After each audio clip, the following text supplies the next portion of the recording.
What's up guys, it's Ajax, AJ in 4K back with another review today, and thank you so much for checking out this video. We're gonna be looking at Kanye West's 12th studio album, Bully, and discussing, is the old Kanye really back? Now, Kanye is someone whose music that years ago when I was in high school, I fell in love with to a crazy extent. I lived and breathed Kanye new and old, Kanye leaks new and old, fan remakes of new and old Kanye albums, shout out BSB Dante if you're still out there. Even the artists I listened to that weren't Kanye were people associated with him. I idolized his fashion, his music, and even his life. And this is already embarrassing to say, but it's even more embarrassing to say that during this time, I couldn't fathom good music that was not Kanye. Then I hit college and got broken out of my stupid little fantasy, and my music tastes have expanded vastly since then. However, everyone has heard about what the man has been up to recently, and part of the reason I have started expanding my music taste so much is to escape listening to this previous This album follows his last two Vultures records with Ty Dolla $ign, which were littered with rough production, terrible songwriting, and at times anti-Semitic messaging, as well as his HH song that got widespread attention for its obviously deranged lyricism and use by your favorite look smaxers. It's gotten so bad, Kanye is really just as absurd as that South Park Fish Sticks episode. This album follows its prototype Bully V1, an EP-sized AI short film of Kanye's son Saint fighting Japanese pro wrestlers, where the songs are in an obviously unfinished and almost Donda 2 state. The use of AI in the video and the music was widely criticized, and we'll see most of these songs reappear in the full project in finished form. And following Kanye's traditional release schedule, this album was released 286 days after it was initially planned. This album sees Kanye, at least from what I've seen online, supposedly making his comeback to mainstream music. There is no overt anti-Semitism that I could sense, so it gets a pass there, I guess. However, I want to be very clear that I will not let people forget what Kanye said about Jewish people until a proper apology is given. It's not about a person being unable to change, it's about holding a person accountable so that they do show that change. When he makes a proper apology, not some Wall Street Journal article blaming it on a brain injury or mental illness or an Instagram post saying he liked 21 Jump Street and shows effort towards change,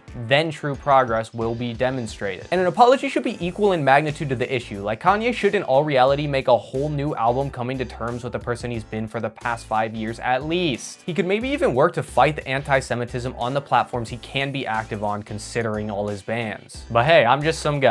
Back to the AI controversy of this album's prototype, a majority of the vocals there were AI generated deepfakes. I will put an asterisk on that by saying usually Kanye had an idea of what he wanted in mind. He used the AI to get his voice to the exact tone and tune he wanted, basically using it as the new auto-tune. He also used AI to vary up the instruments. Now, I think the AI use on this album as well as its prototype is especially important to discuss considering the state of AI in this world as a catalyst for immense change, as well as Kanye's position as a major influence in his recent hateful and bigoted behavior. So today, let's discuss if Kanye really demonstrates his change in this project. Sonically, this album sounds more like a compilation, with the only real tie between the songs being their sterile nature and lack of character. This album kind of jumps from place to place, with the only songs that feel like they fit being the opener King and the closer this one here. Speaking of King, this song instrumentally surprised me, reminding of one of the bigger hits from the Yeezus era or that Kanye and Travis single from 2020, Wash Us in the Blood. The song is very industrial and hectic with some great sampling and some of the better production Kanye has had since the start of this decade. However, my problems with Kanye and his progression already start to show up in the lyrics here, as he is glorifying his problematic behavior and drug abuse with lines like, "The hatin' just brought me more love, guarantee my vices was different than yours was." This jarringly moves into This Is a Must, which is abysmally bad from the soulless production to the boring instrumental and really sets the tone for what to expect going forward. Lyrics like "Next to me, you people's soda cans in the Grand Canyon" are literally so bad it makes me think it has to be AI written, because who seriously thought this was cool? Next up is the collab with Travis Scott, Father, which instrumentally again calls back to the Yeezus era with hectic and industrial production and experiments with some cool spatial effects in the mix. It's just sad that this song lyrically and vocally is devoid of anything. It sounds like the artists don't really have their hearts in it, and the song is loaded with flex bars that don't really matter and are oddly impersonal. Again, makes me call possible AI when it comes to the songwriting. However, I think the transition into All the Love is actually very well executed. Kanye's delivery actually sounds like he's putting effort into it, and Andre Troutman on the talk box is a cool sonic inclusion, even if it does grow stale on me very quickly. Instrumentally, the song reminds me of a fancier and more interesting Katy Perry or Imagine Dragons song, and the lyrics again both confuse and concern me. Kanye talks about leaving all the pain behind, but then this person that is an object of his obsession getting all the attention they ever wanted. I have to assume this is about his new wife Bianca, which is weird to me because he is either jealous she is getting attention because of him, which points out the toxicity of their relationship that has stirred up controversy, or he's saying he has power over her because he's getting her attention. Another way to interpret this, which I hope is a mindset that Kanye has left behind, is that he is jealous of the attention his ex ex-wife Kim has been getting after leaving him to the consequences of his controversies. Either way, I really don't like the lyrics thus far. They really show that Kanye is still relishing in not just controversial but problematic thought processes. The next track up is Punch Drunk, which has an instrumental that to me sounds like something that could have been on Pusha T's Daytona or any of Ye's Wyoming Session albums, as a matter of fact. The song also has some cool spatial effects like Father, and the instrumental sounds very Kanye with the classic drum pads and gospel sample. On top of the song being unproblematic with its lyrics, there's also some social commentary, albeit simple, that actually does make me catch a glimpse of who he used to be and still can be. And the song surprisingly transitions perfectly, like it never stopped, into whatever works, which feels like what should have been the next progression of Kanye, reminding me of something off of Common's B way back in the day. Kanye's delivery feels kind of lazy, but it gives the song this laid-back feeling when paired with the funky bass and string work, the nice Chipmunk soul sample, and the slow dun-dun-dun drums. However, the lyrics once again make me raise the AI flag, like had the Ford Focus before I couldn't afford a car, and other bars like Yeezy airbags when I'm crashing out make me again question how much Kanye has really changed. Because again, a lot of the album thus far, and we're only 6 tracks in, feels like Kanye making excuses or blaming other people for him feeling so out of place and wrong in what he does. It's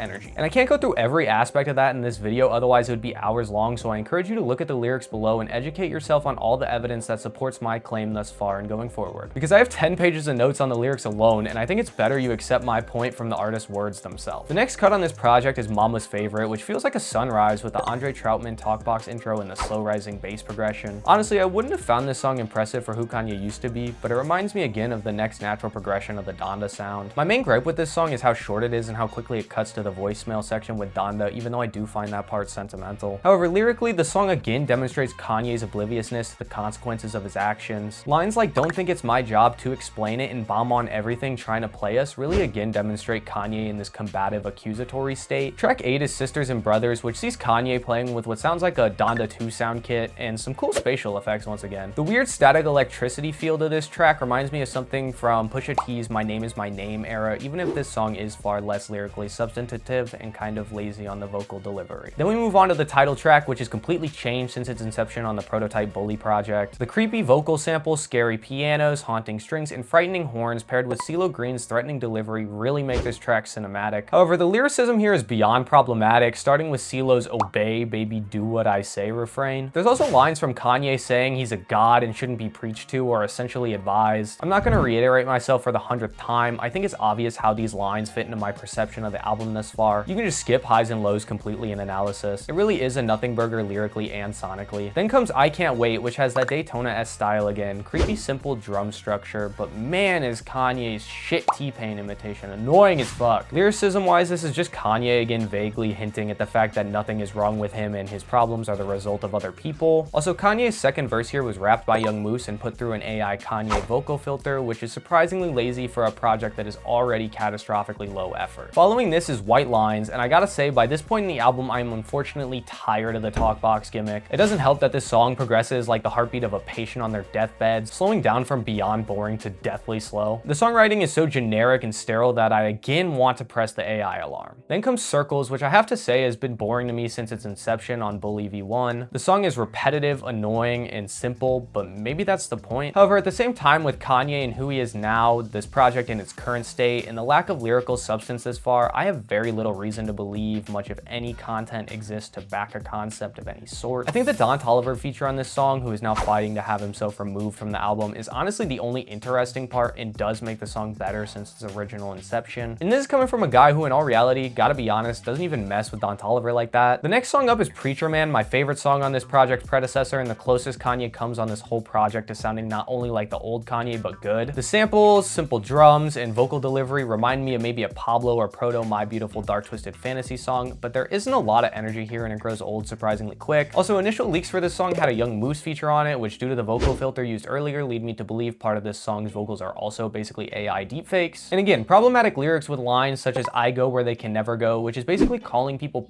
for not having as extremist takes as him in my eyes. The next track is Beauty and the Beast, and for some reason my favorite aspect of this song is the creepy mono synth in the background that reminds me of those 70s eerie soundtrack songs. However, despite Kanye's somewhat heartfelt and emotional delivery, this cannot be saved from its dangerously boring progression. Also, a couple lines I want to point out that I have a major problem with are those bars about redirecting his audience, which I can only interpret as the obvious. Since I probably have to point it out to some of you Kanye stans out there, he is practically saying he is trying actively to instill an anti-Semitic mindset into his audience. Then there's Damn, Skip Damn, worst track on the album and completely devoid of substance. Next up is the most out of place track on this album, a collaboration with Peso Pluma, Last Breath. I'm in no way opposed to Latin or Hispanic music in the slightest. I love some Latin pop, folk, jazz, and even traditional music. I just feel that this sound, since right now it is trendy, is inserted as a way for Kanye to expedite his mainstream appeal. I hate to hear Kanye speak Spanish, especially with this annoying ass vocal delivery. He sounds cringier than I ever did in any Spanish class, and the concept/toxic relationship portrayed on this track once again sees Kanye showing his problematic tendencies with no intention of solving them. Then we have our closer, this one here, which was a song originally conceived with James Blake, who has since separated himself from the project. This is honestly placed perfectly as the conclusion to this album and reminds me again of something off of Donda during Kanye's highly religious phase. This song sees Kanye proclaiming himself healed and moved on, which, funny enough, I have no proof of historically or in this here album. So I honestly just want to know how Kanye came to that conclusion lyrically when this song sounds like such a great conclusion sonically as an actual healed and moved on point. And so do I think Kanye proved his true healing and progression throughout this album in a way that backs this line up?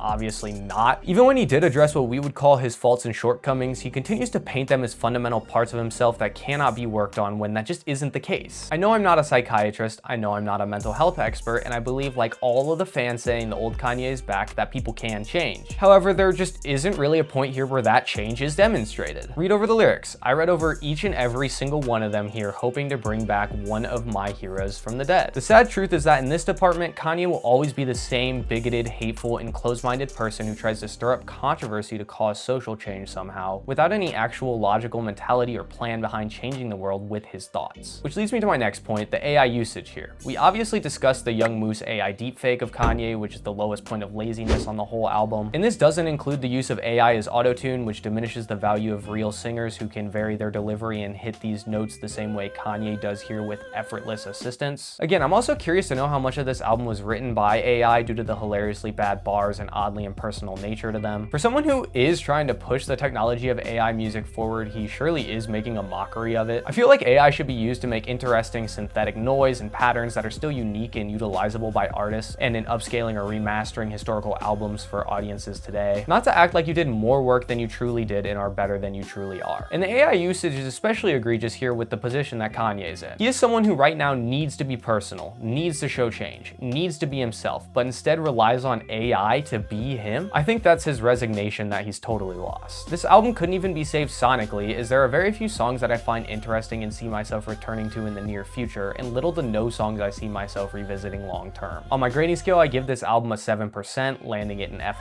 So let me know, did you agree with my rank? Do you think the old Kanye is back? You can harass me down below. Please check out the art I've been doing. The link to my Instagram portfolio is in the description below. The last song I made is also down there, so please feel free to check that out. Finally, please check out my ranking of my top 5 albums from last year. I put a shit ton of work into that video and I would greatly appreciate it. And until next time, guys, be easy.